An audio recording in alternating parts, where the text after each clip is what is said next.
Muchísimas gracias, compañeras, compañeros.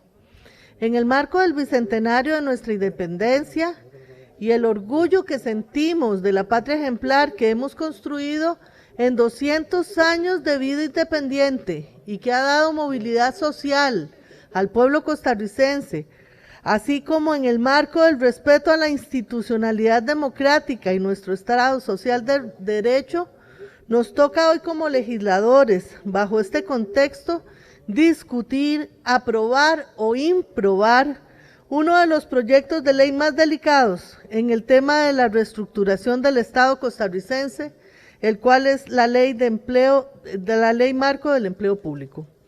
Como legisladora de la República, he sido una defensora de la defensa, valga la redundancia, y consolidación de nuestro Estado social de derecho, de la organización política del Estado costarricense y su institucionalidad, constituidos desde la década de los años 40, con el surgimiento de entidades públicas insignes, como la Caja Costarricense del Seguro Social, el Código de Trabajo y la Educación Superior.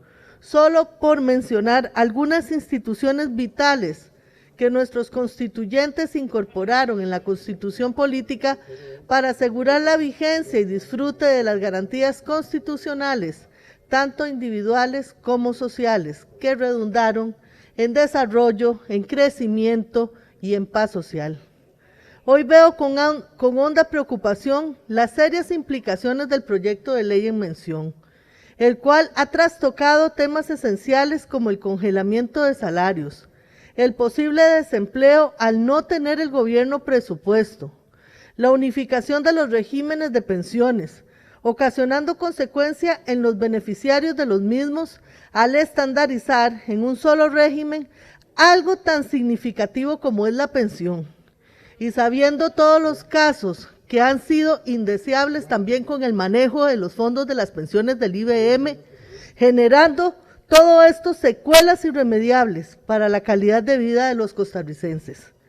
Iniciemos con algunas de las críticas que hice ver a lo largo de las mociones que presenté, tanto vía artículo 137 como vía reiteración y vía revisión.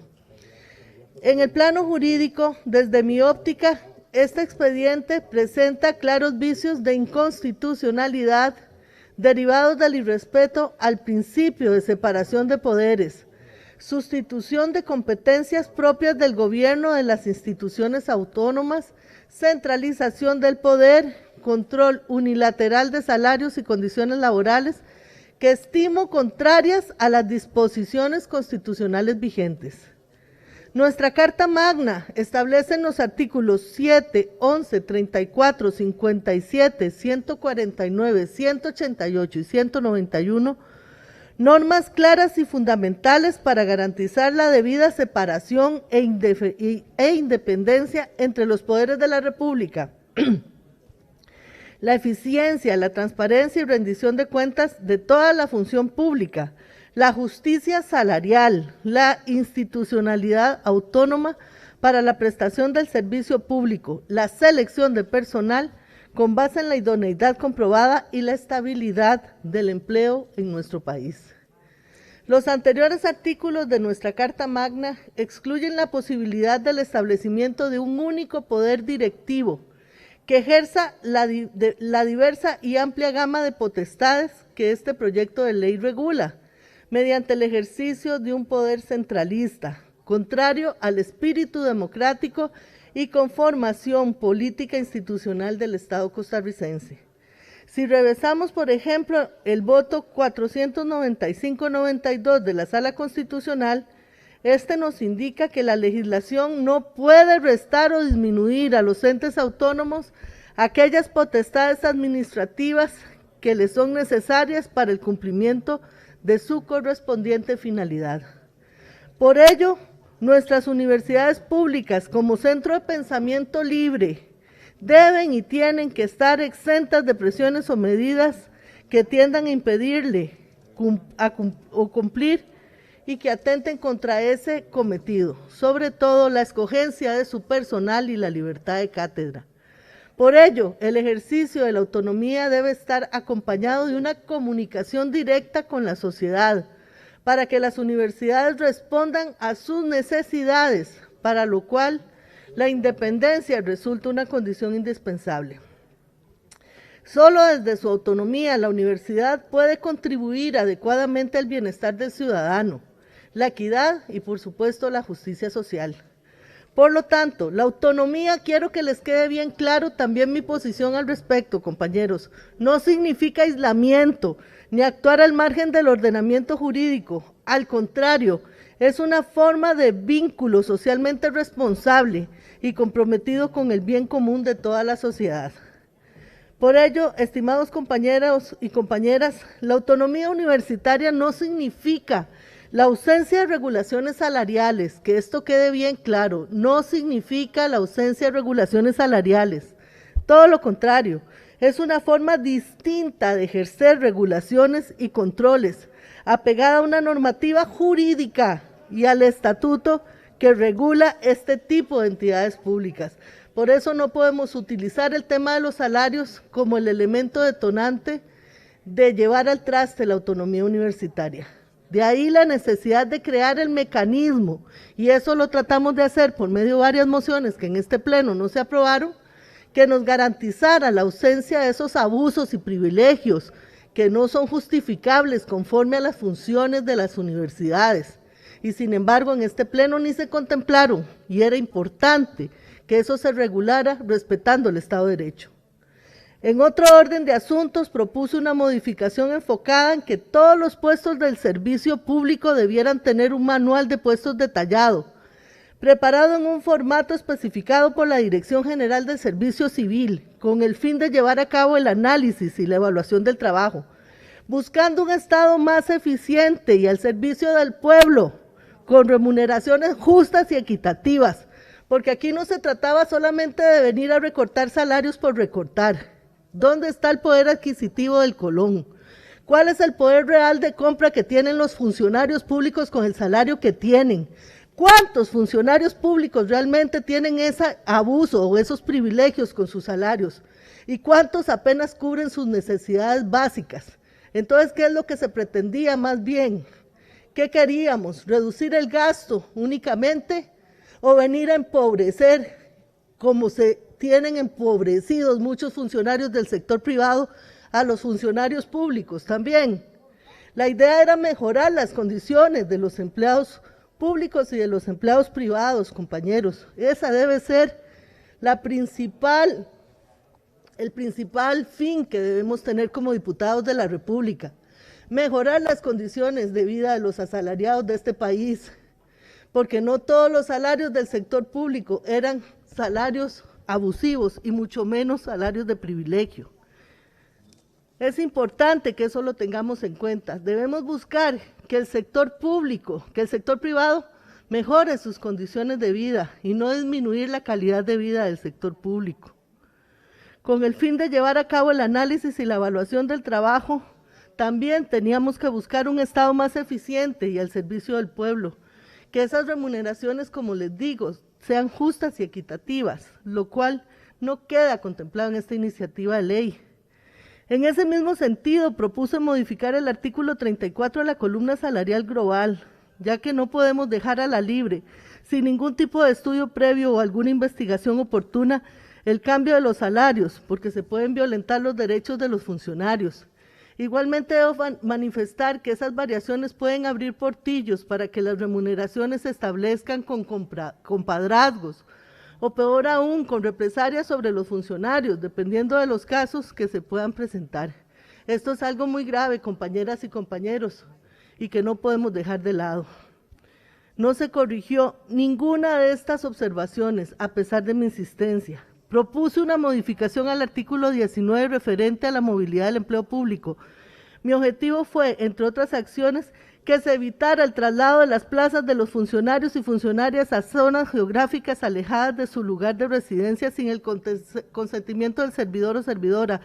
Y tampoco tuve una respuesta positiva en este plenario, así como impedir que puedan ser perjudicados por alguna mala intención o injerencia política trasladándolos del lugar de trabajo. También hubo oídos sordos en este plenario a esa inquietud. En cuanto al artículo 21, el procedimiento de despido, pedí que fuera ligado directamente con las evaluaciones de desempeño del funcionario público. Esto con el fin de que cada trabajador posea el derecho para recibir la información de sus superiores y compañeros acerca de su desempeño laboral, con el propósito de evaluar su eficiencia y productividad, lo cual le permitirá conocer su rendimiento y logro de metas para mejorar su desempeño. Sin embargo, muchas veces ese derecho es violentado y conlleva que se pueda manipular el procedimiento en casos en que la funcionario o funcionario haya realizado la respectiva denuncia de alguno de sus superiores por hechos contrarios a la legalidad o a la ética. Esta modificación tan trascendente tampoco fue posible establecerla en este texto final. Promoví dentro de este proyecto la austeridad dentro de todo el aparato estatal, una palabra que tal vez para algunos sea desconocida, pero para los socialcristianos siempre ha sido una aliada durante las oportunidades que fuimos gobierno, y ahí están las estadísticas que me respaldan. Y es que considero que dentro de las instituciones se debe concientizar con respecto al valor agregado que pueden brindar los cientos de profesionales de altísimo nivel que deben dedicarse a dar los procesos de capacitación. Propuse modificaciones con la finalidad de que los órganos del sistema de control interno en la administración activa y la auditoría interna de los entes y órganos sujetos a esta ley, como secciones del sistema de control interno establecido, fueran responsables de velar para que los presupuestos anuales institucionales de la partida de remuneraciones sean ejecutados eficientemente, salvo por razones debidamente justificadas en forma escrita. En el sector público indiqué a lo largo de mis mociones que es una necesidad real tener a mano de forma útil datos y estudios sobre la existencia actual del recurso humano, así como la naturaleza, jornadas de trabajo, y con base en esta idea plantear la reorganización del sector público, sin que esto genere desempleo, buscando la organización, el orden correcto, oportuno y propicio para reducir el gasto público, la mayor equidad posible, garantizando la misma. Estoy totalmente de acuerdo que sobre la base de la crisis económica que vive nuestro país y la necesidad de que haya un recorte presupuestario en los gastos estatales de toda índole, incluyendo los salarios, se den los cambios que deban darse. Lo que pasa es que este proyecto tampoco nos garantiza si esto se logra, porque no hay ningún estudio que así lo demuestre. Por ello es menester que la administración pueda tener herramientas para tutelar el principio de legalidad y su derivado en la administración financiera del Estado y que debe buscar la eficiencia y la eficacia en la administración pública. Resumiendo, compañeras y compañeros, en materia económica las implicaciones de este proyecto de ley de empleo público son muchas. El hilo expositivo que he venido tejiendo en este discurso me confirman que no hay un estudio técnico que fundamente esta iniciativa y nos muestre un ahorro real que podría generar la implementación de un salario global en el sector público, sin contar el impacto fiscal real inmediato que esto traerá. Nuevamente con este proyecto, al igual que con el plan fiscal, podemos generar un gran deterioro en la calidad de vida de los funcionarios públicos en general sin precedentes, golpeando el sector privado, principalmente al sector comercio y generando más pobreza y mayor desempleo. Tampoco se estimó el impacto en el consumo nacional de la reducción del poder adquisitivo de los empleados públicos y su efecto indiscutible en la actividad financiera en general que ocasionaría el proyecto. Además, tampoco garantizamos que con esta ley un incremento en la eficiencia y un mejor servicio al público que redunde en una mejora capaz de incentivar la reactivación económica. Adicional a todo lo anterior, en el plano político, ¿cuántas consecuencias puede traer esta iniciativa de ley? Abundantes, estimados legisladores. El impacto de una aprobación atropellada de este proyecto, convocado y dirigido desde el Ejecutivo, desde el inicio hasta el final, con el compadrazgo de varios compañeros de este plenario, con grupos de poder externos coayudando en que de forma veloz se apruebe un proyecto de ley que no está ajustado al orden constitucional ni a las necesidades nacionales, mucho menos en esta crisis. Este proyecto de ley pone en riesgo la institucionalidad democrática, la dignidad del servidor público y del sector privado, sitúa en jaque la reactivación económica, violenta derechos y principios constitucionales de las entidades públicas autónomas, y respetando y debilitando nuestro Estado social de derecho y atentando la estabilidad económica y social de miles de familias costarricenses.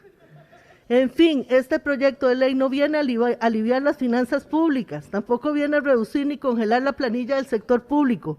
Lo que hace el proyecto de ley es minimizar al funcionario público y restarle importancia a su labor de servicio, al afectarle sus derechos salariales.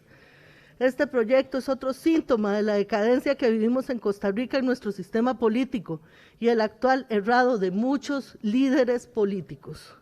Seamos visionarios, señores legisladores, que nuestra mirada trascienda esta visión cortoplacista del momento político actual y nos permita ver un horizonte más integral en el cual protejamos y valoremos el legado constitucional que tanto hemos disfrutado, tanto ustedes como yo, y sobre todo evitando con esto en las últimas décadas los riesgos tan graves que tiene para una democracia que el poder se centraliza en la presidencia de la República, característica que no estaremos revirtiendo si aprobamos positivamente el día de hoy este proyecto de ley.